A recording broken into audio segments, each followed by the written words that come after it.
इतना जबरदस्त नाराज है। वो ये कह रहे हैं कि मैं काम करना चाहता हूँ, मैं कानून व्यवस्था बनाए रखना चाहता हूँ, मैं चाहता हूँ कि विकास की सियासत हो, लेकिन कांग्रेस ऐसा होने नहीं दे रही है। कांग्रेस की साठगांठ मीडिया से है और मीडिया को मैनेज किया जा रहा है, साफ तौर पर मैनेज किया जा रहा है और दंगे भड़काने की कोशिश की जा रही है। ये लोग ये भी पूछ रहे हैं बलरामपुर क्यों नहीं गई दलाल मीडिया? यही तो कह रहा हूँ, ये बलरामपुर क्यों नहीं गई? केवल हाथरस में ही है। पालघर क्यों नहीं गई? पालघर क्यों नहीं गई? हो गया पालघर पार्ट 2 हो गया राजस्थान में, और आज राजस्थान में जला दिया गया। आज राजस्थान में एक वो पुजारी में आंच लगा दी। बताओ ये वहाँ का नहीं है राहुल गांधी, अब कहाँ गए? क्यों नहीं गए? वहाँ क्यों नहीं है राहुल गांधी? क्या लगता है आपको? राजस्थान में तो इनकी सरकार है, वहाँ क्या हो रहा है? यहाँ केवल क्या लग रहा है? क्या लग रहा है?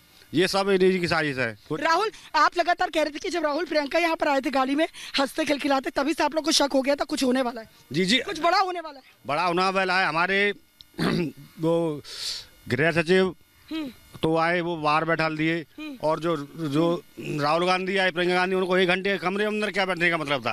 कोई सहायता करनी तो समाज के साथ करते, कुछ लोगों को बोलते। और आप लोगों को तो घुसने भी नहीं दिया गया? नहीं, कुछ नहीं, किसी को नहीं घुसने दिया, क्योंकि जो फर्जी रिश्तेदार है वो वहाँ पर पहुंचे हुए थे। जी, किसी को मालूम नहीं पड़े, डालने पड़े गाँव। और मैं गया, मेरी मम्मी गई, मेरे तो एक्सीडेंट हो गया है, तो मुझे भीम आर्मी वाले मना कर दिया, कोई नहीं जाएगा यहाँ, और खेतों में घुसे पड़े हुए थे। बताइए, भीम आर्मी वाले खेत में घुसे हुए थे, लेकिन वो सामने नहीं आए। क्या मेरा पीसीआर से संपर्क है? मेरे कान में आवाज नहीं आ पा रही है, इसलिए मैं पूछना चाहूंगी कि क्या पीसीआर का मुझसे संपर्क है?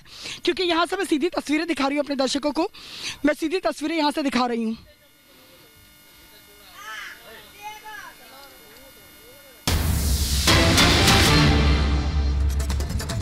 तो इस वक्त आपको बता दें कि सबसे बड़ी टीम हाथरस पर मौजूद है। मैं हूं आपके साथ श्वेता त्रिपाठी, जो पल पल आपको अपडेट दे रही हूं।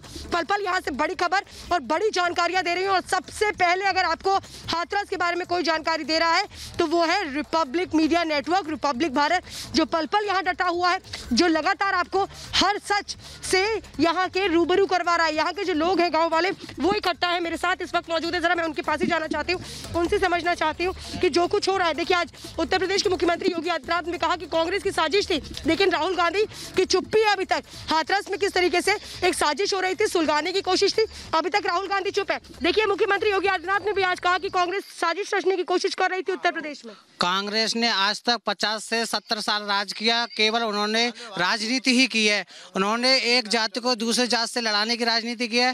राहुल गांधी हाथरस में गिरते पड़ते लौटते आ गए यहाँ पर हैं, और करौली क्यों नहीं जा रहे? क्यों नहीं जवाब दे रहे? क्यों नहीं उनका ट्वीट आ रहा? अब क्या हो गया उन्हें? अब ट्वीट करें। अच्छा, आप बोले। बिल्कुल सही बात कह रहे हैं। अभी तक ट्वीट क्यों नहीं आया, चुप्पी क्यों नहीं तोड़ी? ये बहुत बहुत बड़ी नाराजगी यहाँ के लोगों की है राहुल गांधी को लेकर के। एक और सवाल, आज मैं पीड़ित के परिवार में भी गई, वहाँ मैंने देखा जो रिश्तेदार थे, फर्जी रिश्तेदार, सब गायब हो गए। क्योंकि आप लोग लगातार ये कह रहे थे कि फर्जी रिश्तेदार बनकर वहाँ कुछ लोग रह रहे हैं, आज कोई नहीं था वहाँ पे। वहाँ होगा कहाँ से? वो नक्सली, वो जबलपुर की थी, वो जो भाभी बनी हुई थी, वो जबलपुर से आई हुई थी, नक्सली थी, आतंकवादी है। इनके ये आतंकवादी, इनका जो PFI के फंड, कांग्रेस, सपा, भीम आर्मी, इनका एक टारगेट था यूपी को सुलगाने का, केवल टारगेट। और राजस्थान क्यों नहीं जा रहे? दिल्ली आदर्श नगर में लड़का पीट के मार दिया, वहाँ अरविंद केजरीवाल बोलती बंद हो गई। संजय यहाँ के धरना देते, कहते अरे सर मैं जो आपका सपोर्टर हूँ, दलित चिल्लाते, वहाँ आदर्श नगर में लड़का पीट। सेलेक्टिव पॉलिटिक्स क्यों हो रही है कि जहाँ पर आपको आप एक षड्यंत्र रचेंगे वहाँ आएंगे, बाकी देश नजर नहीं आता?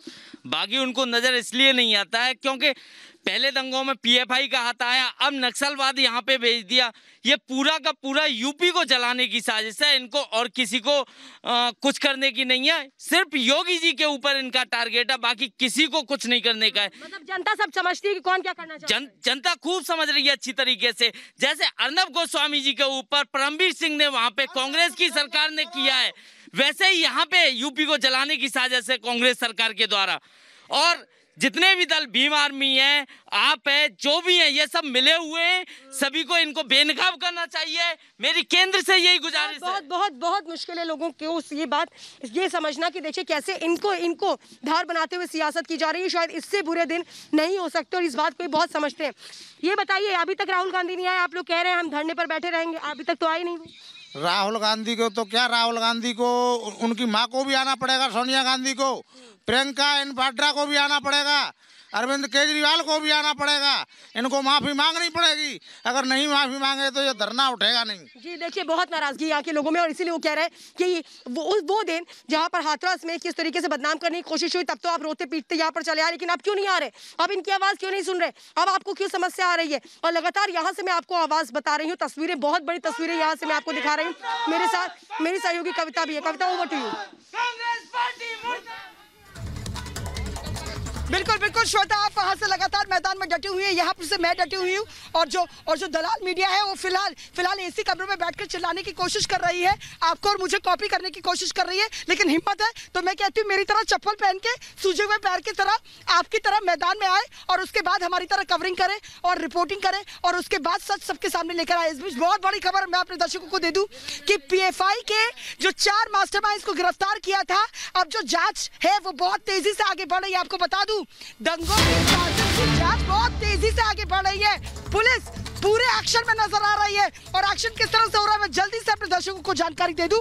आपको याद होगा मथुरा से 4 मास्टरमाइंड्स को, पीएफआई के 4 मास्टरमाइंड्स को गिरफ्तार किया गया था। उनमें से एक मसूद के घर पहुंच चुकी है पुलिस, और वहां पर घर वालों से हो रही है कड़ी पूछताछ, एक के बाद एक। जिस तरीके से गिरफ्तारी हुई थी, और ये साफ हो गया था कि पीएफआई को बाकायदा फंडिंग मिली थी। यहाँ पर हिंसा भड़काने के लिए, दंगा भड़काने के लिए 100 करोड़ की फंडिंग मिली थी। जरा देख लीजिए ये रिपोर्ट, फिर हमारी लाइव कवरेज लगातार जारी है ग्राउंड जीरो से।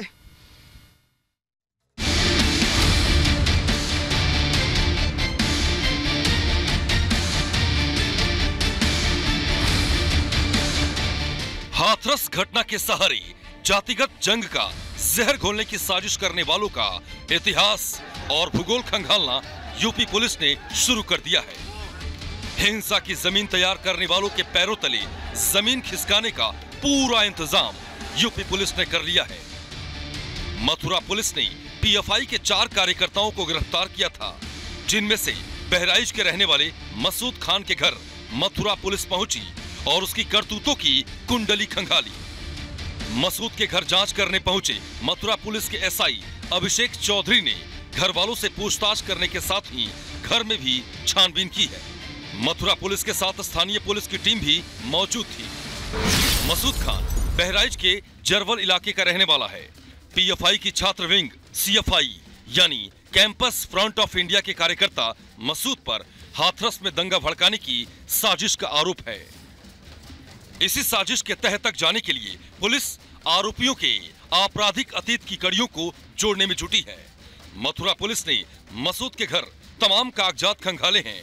परिवार की जानकारी इकट्ठा करने के साथ ही मसूद के बारे में गहन पड़ताल मथुरा पुलिस की टीम ने की है। जानकारी में सामने आया है कि मसूद खान 2 साल पहले सीएफआई से जुड़ा है। उसके पिता ने बताया कि वो 2.5 साल पहले ही दिल्ली पहुंचा था। मसूद जामिया यूनिवर्सिटी में एलएलबी का छात्र भी है। पहले भी कई घटनाओं में पीएफआई का हाथ सामने आ चुका है। ये संगठन समाज में विघटन पैदा करने और सांप्रदायिक तनाव फैलाने के लिए बदनाम है। Bureau report, Republic Bharat.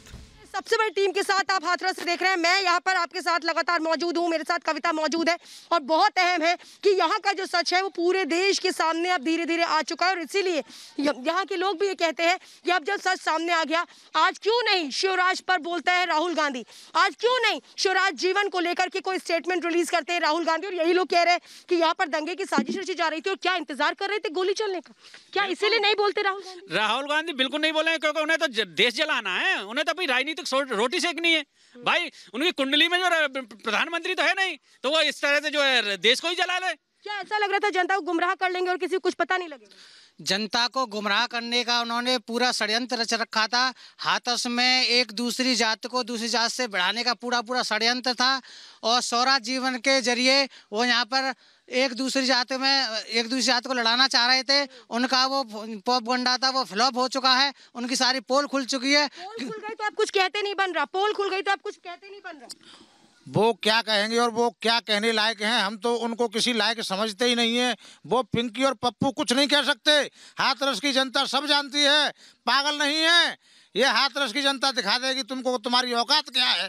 देखिए ये है इनकी ललकार, यहाँ से ललकार को समझ नहीं रहे राहुल गांधी अभी। हाँ, ये राहुल गांधी से मैं पूछना चाहता हूँ, इनके मुंह पर किसने ताला बंद कर दिया है? न तो राजस्थान जाते हैं, पुजारी को जिंदा जला डाला, न वहाँ जाते हैं, मतलब ये हाथरस कांड में यहाँ आकर के इतना राजनीति की, इतनी गंदी राजनीति, शर्म आती है मुझे तो राहुल गांधी का नाम लेने में। पता नहीं मैं क्या कहूँ उनके लिए। बहुत नाराजगी जो हम लगातार यहाँ से देख रहे हैं, और इसीलिए तो अभी समझ में नहीं आ रहा कि इनके घर जला करके क्या राजनीति करने की कोशिश कर रही थी। ये सोच, अगर ये सोच है तो वाकई में ये सोच चिंता बढ़ाती है कि देश किस तरफ जाएगा अगर इस तरीके के राजनीतिक दल होंगे तो। मेरे साथ मेरी सहयोगी कविता भी पल बनी है। कविता, आपके पास क्या बड़ी ब्रेकिंग? बिल्कुल श्रोता, इस वक्त की बड़ी खबर मैं अपने दर्शकों को